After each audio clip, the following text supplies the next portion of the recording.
Hola, ¿qué tal? Muy buenas tardes. Un gusto poder saludarlas y saludarlos a la distancia. Vamos a comenzar con lo que vendrá a ser nuestro primer video. Eh, esta temática que vamos a atender es fundamental, es básica para poder desarrollar los temas venideros, que es el humanismo y el renacimiento, contextos, generalidades, etapas, exponentes e influencias. Y nos vamos a centrar en una etapa del Renacimiento llamada el primer Renacimiento o la arquitectura del 480. Eh, es importante señalar, compañeras y compañeros, que se les va a adjuntar unas preguntas guía, aunque haya o no la actividad de Zoom. Estas preguntas guía les va a ayudar a ir tomando los conceptos o los aspectos importantes o trascendentales de esta temática, debido a que hay una gran cantidad de información y para evitar perdernos, tratar de tomar esto como un hilo conductor. Eh, bueno, quiero que primero centren su mirada a esa imagen. Esa imagen es el intrados.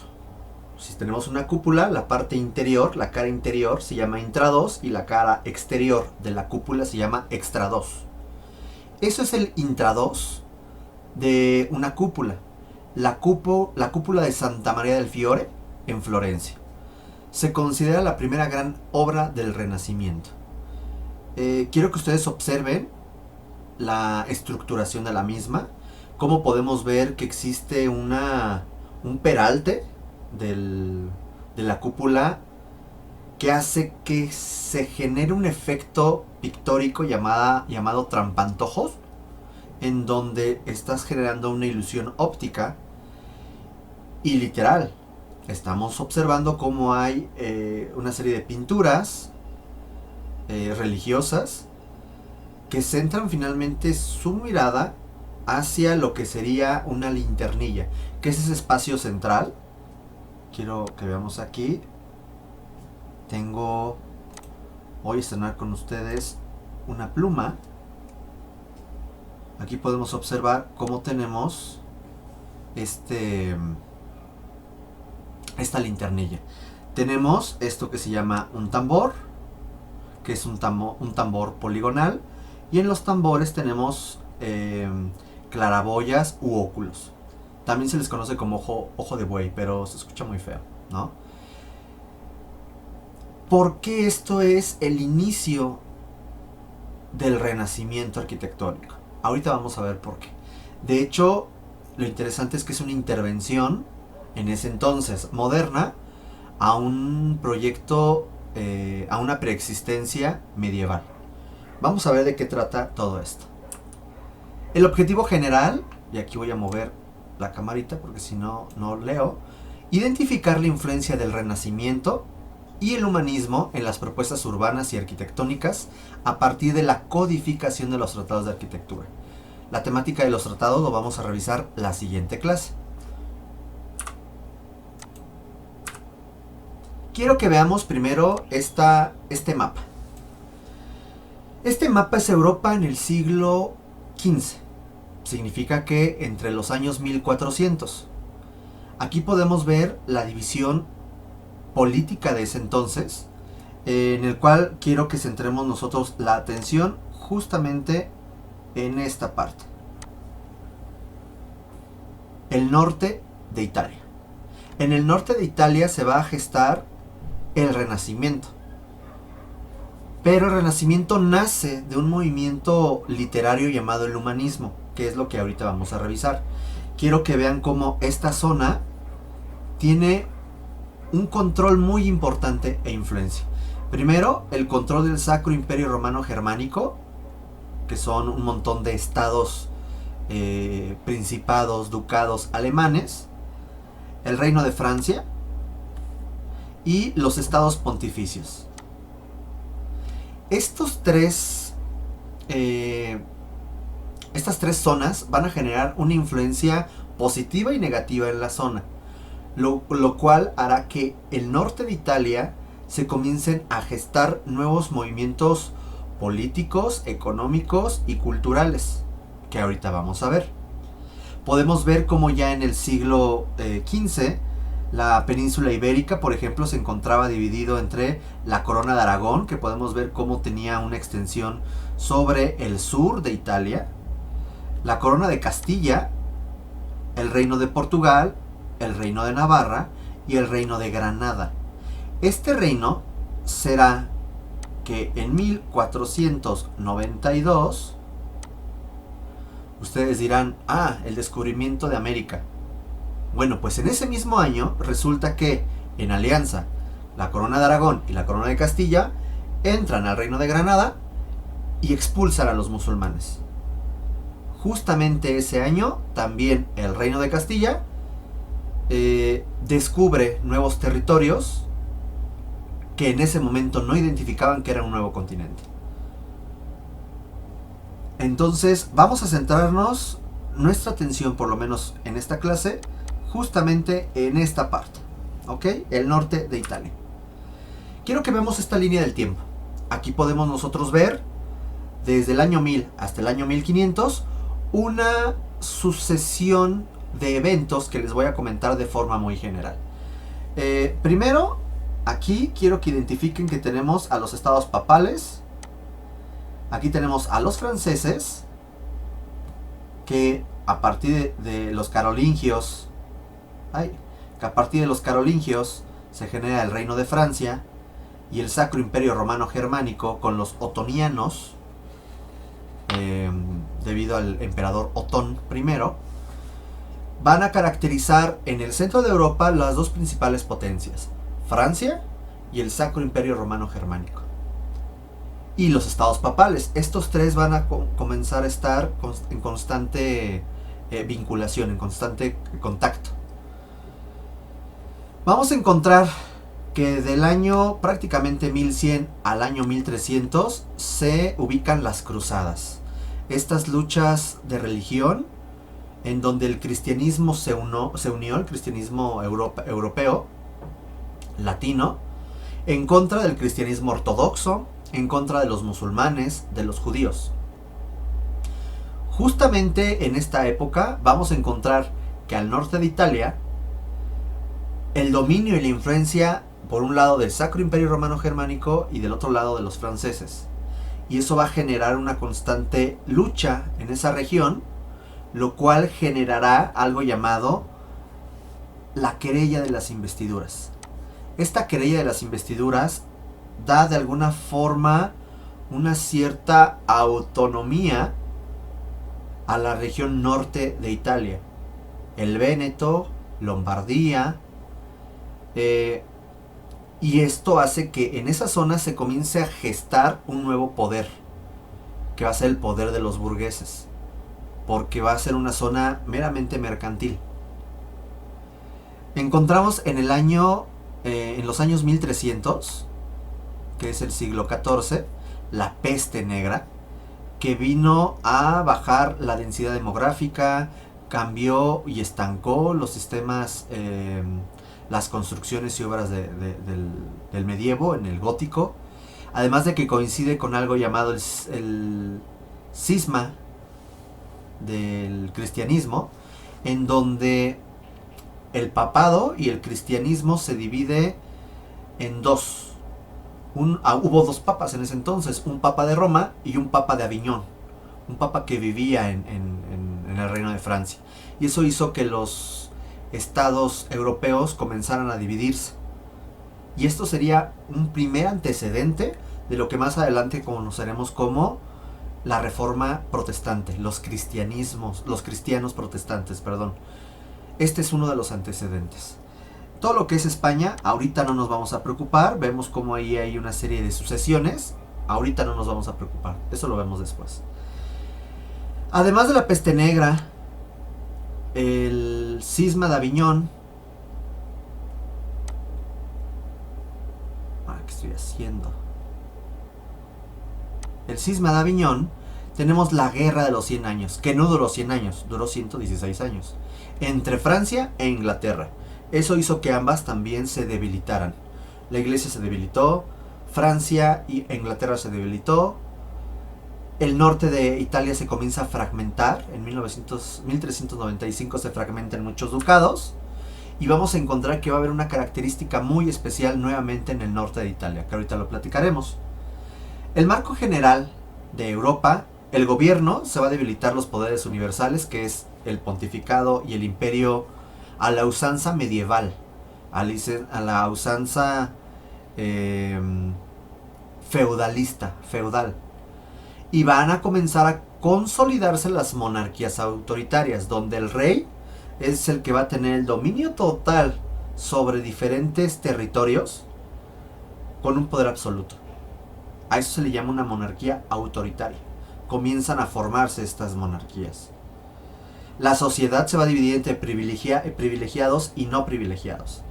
Esto quiere decir que va a estar la aristocracia, la gente de los apellidos, la gente de alcurnia, hasta arriba, pero los burgueses, que era la clase de abajo, los comerciantes, los artesanos, que poco a poco comenzaron a generar tal dinero que a partir de este dinero pudieron acceder a la burguesía, a la nobleza. Compraron sus títulos. Ahora podías pagar y ser un duque, un príncipe, un conde. Y estas familias adineradas van a comenzar a influir en la política y a ponerse al tú por tú con el rey, con el monarca. Porque comprabas, si tenías dinero, pues comprabas entonces mercenarios, comprabas tu ejército. En cuanto a la economía, es algo bien importante señalar que comienza un auge del comercio terrestre y marítimo, cosa que en el medievo, con una sociedad feudal, era más una economía rural. Comienza un auge hacia el comercio nuevamente, por lo tanto las ciudades se convierten en un foco importante para el comercio y para las enfermedades también. Se genera un control aduanero muy específico, surge también un control monetario, surgen los bancos, los prestamistas, se desarrolla la minería y la industria textil, y esto da pie a un nuevo sistema económico. Se abandona el sistema económico del feudalismo y se inicia el sistema del mercantilismo. El mercantilismo era aquel sistema económico, considerado como la primera faceta del capitalismo, en el cual la riqueza depende de la acumulación, sobre todo de metales preciosos. Oro, plata, principalmente. También vamos a encontrar el cobre. El cobre va a terminar siendo un material importante, aunque nunca se va a comparar como el oro, la plata o el mismo bronce. Las joyas, rubíes, perlas, etcétera, quien más controlara, más rico sería. Entonces, a partir de eso tú puedes hacer un intercambio, y el comercio de un punto lejano a otro punto como China sería algo exótico y te generaría mucho dinero. De ahí la idea de querer buscar nuevas rutas. ¿Por qué? Porque los barcos, ya sea españoles, ya sean italianos, para poder ir a China tenían que cruzar por acá, y resulta que ahí se encuentra el Imperio Otomano. Entonces no hubo de otra más que explorar por el otro lado. Luego platicaremos de ello. La religión y el pensamiento. Los estados pontificios son sometidos por Francia, se convierten en unos estados satélite.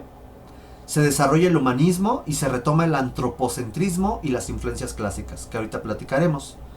Les había comentado el cisma de Occidente, Aviñón contra Roma, hace que, aquí lo podemos ver en este mapa, se divida la cristiandad entre los que están a favor del Papa de Roma, los que están a favor del Papa de Aviñón, la iglesia rusa, la iglesia griega, los musulmanes, y comienza a hacerse un caldo ahí medio extraño sobre el mapa europeo.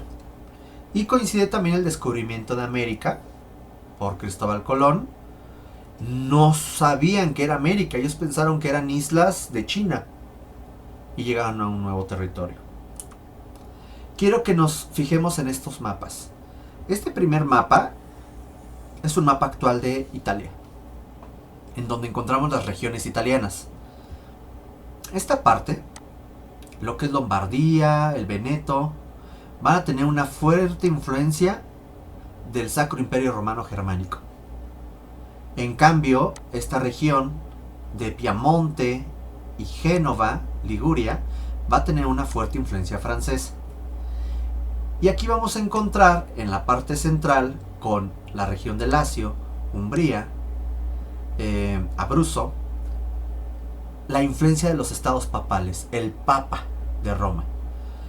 Por lo tanto, queda aquí un enclave, que es la Toscana italiana, en donde va a comenzar a desarrollarse una serie de influencias literarias y artísticas conocidas como el humanismo y el renacimiento. Y aquí encontramos justamente como en la parte norte de los estados pontificios vamos a encontrar un montón de divisiones políticas. La República de Venecia, el Ducado de Saboya, el Ducado de Milán, el Ducado de Módena, la República de Florencia, la República de Siena, Mantua, Lucca, la República de Génova. Vean la República de Venecia cómo tenía influencia hasta en lo que hoy en día es Croacia. Vean hasta dónde anda. Entonces, estos estados van a tener tal capacidad económica que van a poder comenzar a generar nuevas propuestas políticas, económicas y culturales. Y es aquí justamente donde van a ser un movimiento filosófico, intelectual y cultural llamado humanismo, en el cual va a buscar renacer las artes y las ciencias y se ven poner frente a la escolástica. La escolástica es un movimiento filosófico medieval en donde la justificación o el razonamiento era siempre Dios. ¿Por qué llueve? Pues porque Dios así lo quiere. ¿Por qué me muero? Pues porque Dios así lo quiere.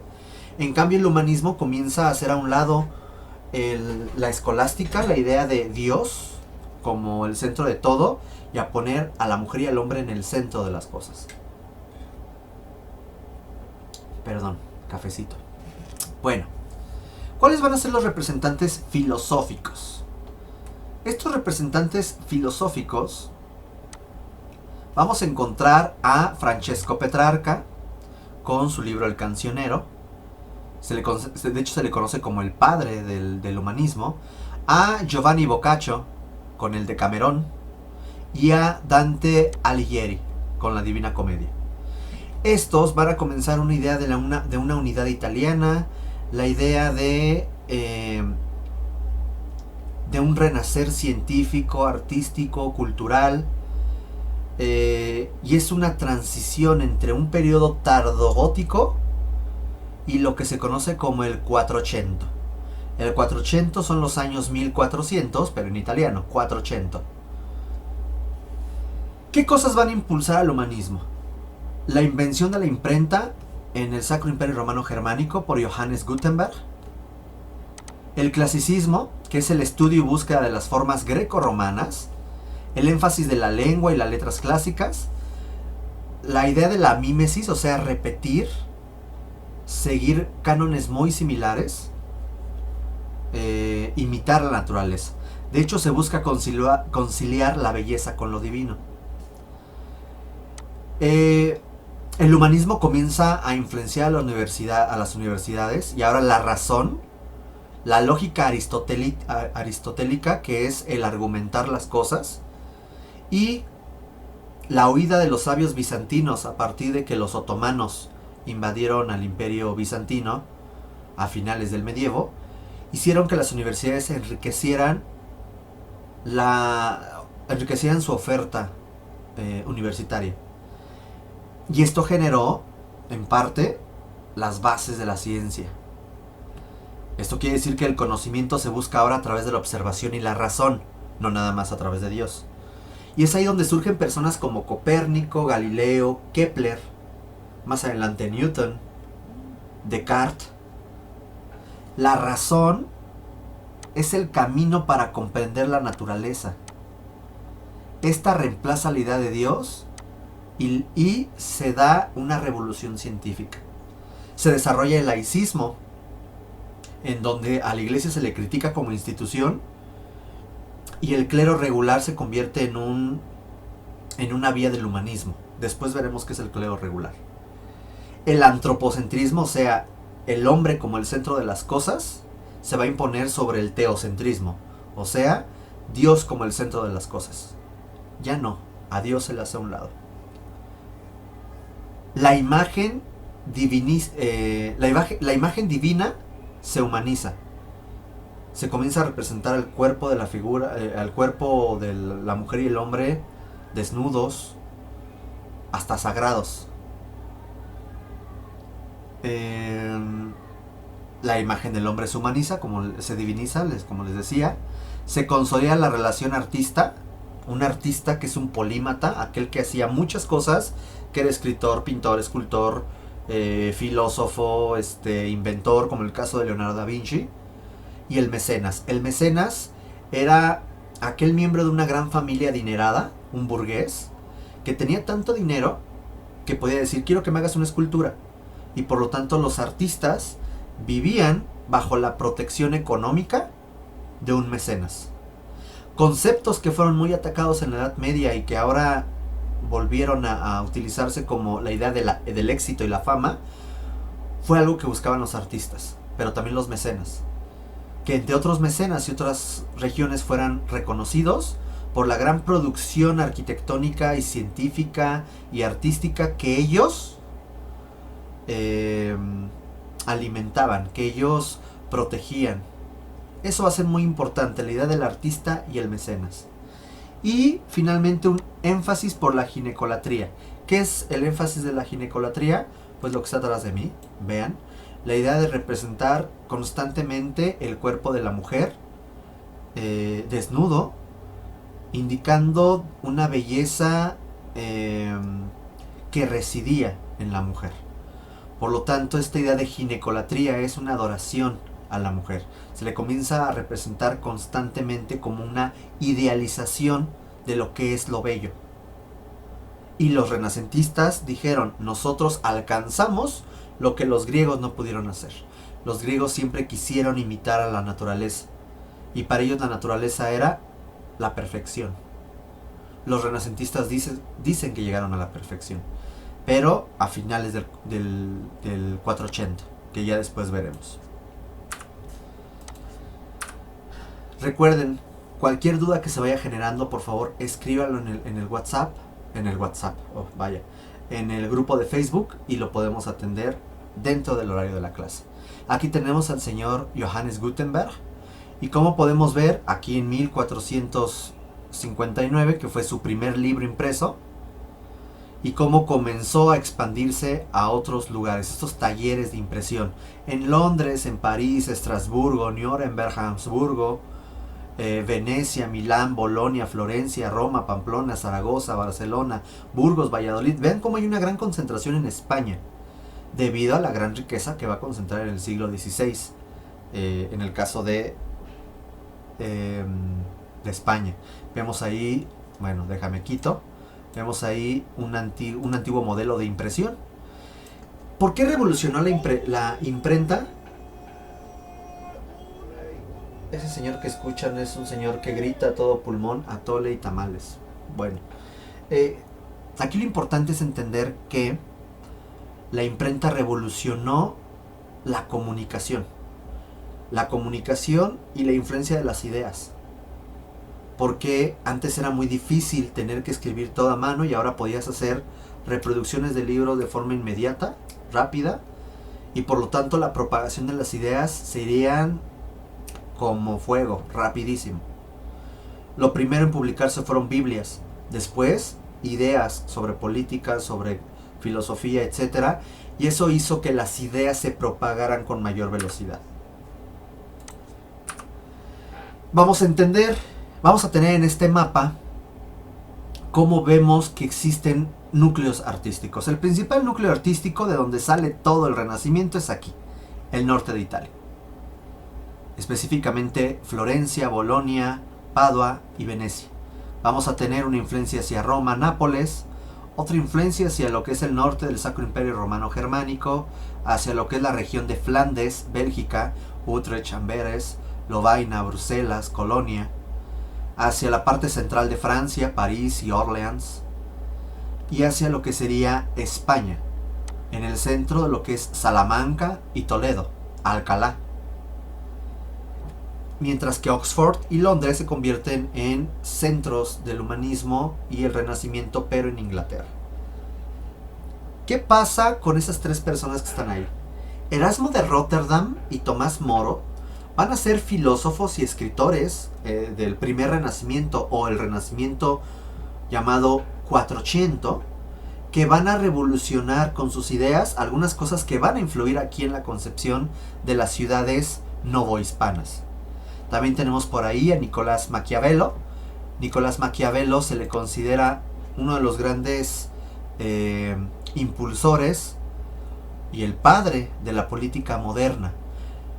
Mientras que los otros hablaban más de utopías, de ideas, de anhelos, de religión, Nicolás fue práctico y dijo: así se debe de gobernar, así hay que hacer, tienes que hacer esto para no morir, para no ser traicionado, etc. Fue un estratega político. ¿Qué pasa con Erasmo de Rotterdam y Tomás Moro? Tomás Moro va a publicar un libro en el año de 1516. Por cierto, Hernán Cortés llega al territorio mexicano, mesoamericano, en el año de 1519. Ya para ese entonces las ideas de la utopía se habían extendido paulatinamente. ¿Qué es la utopía? La utopía es un país que se ubica en una isla, es ficticio, en el que no existe nada privado, todo es común y por lo tanto nadie carece de nada. Sus habitantes son ricos aunque nada poseen. Todos sus habitantes alcanzan la felicidad por la organización del Estado y hay una sociedad idealizada. El modelo para aquellos laicos que, queriendo vivir en medio del mundo, busquen transformarlo y llevarlo a Dios. Esto es una utopía. Hoy en día se conoce como utopía aquello que es difícil e imposible de llegar. Se considera a veces como un sueño y dicen que muchas veces uno llega a cosas importantes gracias a que sigue los sueños. Pues la idea de la utopía viene de aquí, de este libro de Tomás Moro, en donde nos hablaba de una comunidad pacífica, de una democracia con senadores y una base patriarcal, que hubiera una ciudad-estado. Una ciudad-estado es aquella que tú tienes una autonomía en tus decisiones políticas, sociales, económicas y militares. Una sociedad rural, urbana, mixta, en donde no existe el dinero, existen horas recreativas, o sea, horas no laborales, y una libertad de credo, que tú puedas creer en lo que quieras. Esto, compañeras y compañeros, va a influir mucho en los religiosos que van a llegar aquí a América, porque van a traer este chip de decir, de hecho quiero que vean esta imagen que está atrás de mí, la voy a mover. ¿A qué les recuerda? Es un islote que se encuentra, parece ser como en el centro de un lago, México Tenochtitlan. Cuando ellos, de hecho, el mismo libro de Utopía habla que su protagonista viaja con Américo Vespucio y empiezan a encontrar tierras nuevas. Y estas tierras nuevas son la utopía, en donde encontraron esta forma de gobierno y de felicidad, lo cual no existía. Pero esto fue en la mente del autor, y el autor hizo que el libro, gracias a la imprenta, fuera leído por muchos religiosos, muchos intelectuales de la época, y quedara en la idea de muchos la idea de buscar una sociedad perfecta. Por lo tanto, cuando llegaron los frailes a la Nueva España, los franciscanos, que luego veremos, ellos decían, ¿y por qué no tratar de generar una ciudad como utopía? Ya que en Europa es difícil hacer esto. Entonces ahí se queda el chip, luego platicaremos de nuevo de ello. Hay otro chip que es el erasmismo, a partir de Erasmo de Rotterdam. Erasmo tuvo una gran aceptación en los círculos intelectuales y de la aristocracia y el clero. Pero fue un gran crítico hacia la misma iglesia. Criticaba las prácticas inmorales y corruptas del clero. Él pugnaba por un cristianismo puro, evangélico. Se buscaba el pacifismo, el amor y la comunión. La exaltación de las virtudes como la sencillez, la intimidad, la humildad, la caridad, el amor y la vuelta al espíritu evangélico, a los evangelios. Acuérdense que los evangelios son de Cristo, después hablaremos de ello. Señala a Cristo como un modelo arquetípico de la perfección del hombre. Ustedes dirán, oye, pero me estás diciendo que en el humanismo la religión pasa a un segundo término. Y sí, pero la religión tiene que o transformarse o morir. Y no le quedó de otra que comenzar a transformarse bajo un enfoque humanista. Y eso fue. Comenzar a decir, sí, Dios es un modelo, pero es un modelo de perfección del hombre. Yo puedo buscar alcanzar una perfección. Aunque no puedo llegar a ser Cristo, esa es otra cosa. Y Erasmo de Rotterdam va a tener una gran influencia en España entre 1527 y 1532, justo cuando comienza a consolidarse el gobierno novohispano. Entonces estos van a ser dos autores que van a ser de gran importancia para el desarrollo del pensamiento del humanismo en la Nueva España. De hecho, en la Nueva España los frailes y el primer virrey, que es don Antonio de Mendoza, se consideran como humanistas.